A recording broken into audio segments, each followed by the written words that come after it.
10年前，我开始写手账。我的手账虽然不像网上别人的手账那么精致、那么美，但我也挺乐在其中的。日常的一日三餐啊，倒霉时刻的吐槽，旅行的风景，别看写了那么多，其实都是小事了。但每一天不就是这样的吗？生活是大事儿，但组成生活的是小事。欢迎来到充满了芝麻大点小事的我的生活。那天我是坐的早上6点33分出发的新干线，早得不得了。邻座小哥屁股一坐下就睡着了，我呢看着窗外飞驰向后的房子和天空，觉得这一刻好神奇。这趟突然安排的旅行，我将独自探索不熟悉的城市。大家别紧张，是邻座小哥的闹钟响了。来，情绪回来啊！我可是一点也没想到，在这样的一天，我会坐上新干线去往……闹钟又响了。我一低头，看到包里的文具，在清凉的车厢里也不禁心头一暖。因为喜爱文具和手账的原因，我出门都会带点文具，这样迷你的短途出行，甚至也都精挑细选一番。这本红色的 G6 护照书衣是8年前买的呢，还有疫情后首次来东京旅行的时候，在吉祥寺的36萨布罗文具店一眼相中的笔的睡袋。那这次带的笔呢？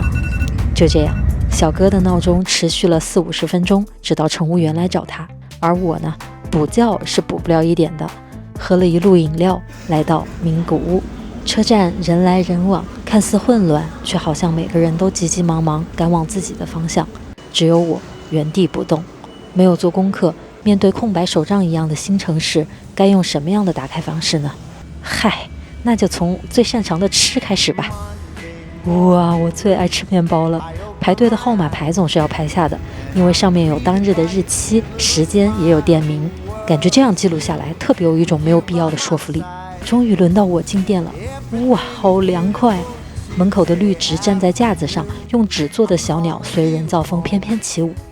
没办法，文具爱好者总是一眼就看到纸制品。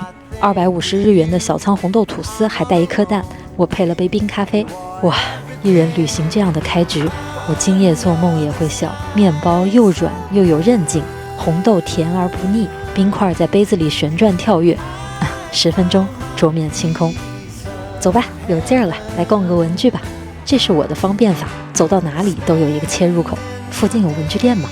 虽然是大型连锁，但是也逛得不亦乐乎。近期在做印章的活动，所以摆在了最前面。我仔仔细细地看过去，很多都见过，但是还是看着喜欢。不过我真正的目的地在金山站，那里有另外一家文具店，和大连锁完全相反，我想去看看。出站的时候看到 Information Center 门口的宣传都写得很有趣的样子，顺嘴问了一句有没有纪念章，工作人员居然真的从背后的柜子里拿出了2大盒来，很自豪地说我们有很多哟，来着了，看我盖的章，这是最佳纪念品了。谢谢文具店带我来到这个幸运的车站。不过都快中午了，一出车站已经满头汗。马路对面那是什么？哇，好凉快啊！梅子酸酸甜甜的，淋在冰上，怪不得是畅销 No.1。 谢谢文具店引我在最热的时候吃上这口梅子冰。 Ennet 在一条像保存在时间盒子里的小街上，复古的白底红字的招牌我很喜欢。这是我第一次来到需要换拖鞋进入的店，只有我一个客人，好像冒昧地走进了别人家，有点不好意思又有点小激动的感觉。不过说真的，这店里气氛也太带劲了，那么大的一个桌子上摆满了印章，让人尽情敲章，还有许多是来办过 pop-up 的印章作家和 Ennet 的联名章。矜持如我也忍不住下场盖了几个。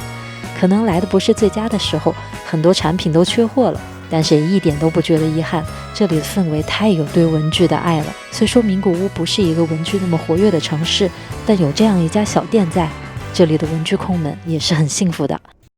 一个人的旅行和有朋友一起是完全2种体验。有朋友时，各种快乐会放大，一起唱歌，一起干杯，一起大笑，好像不需要思考，什么都很简单。但是结束时也会有一丝落寞。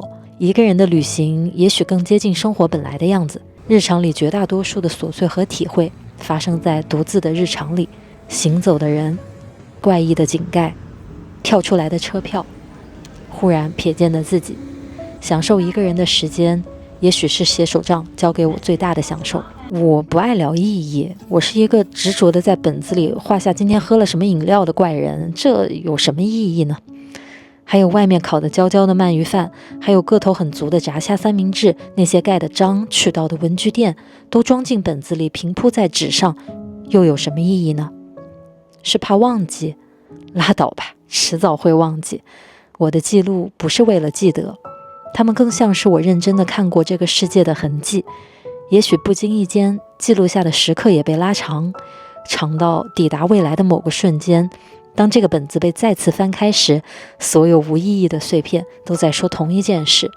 这些是我的选择。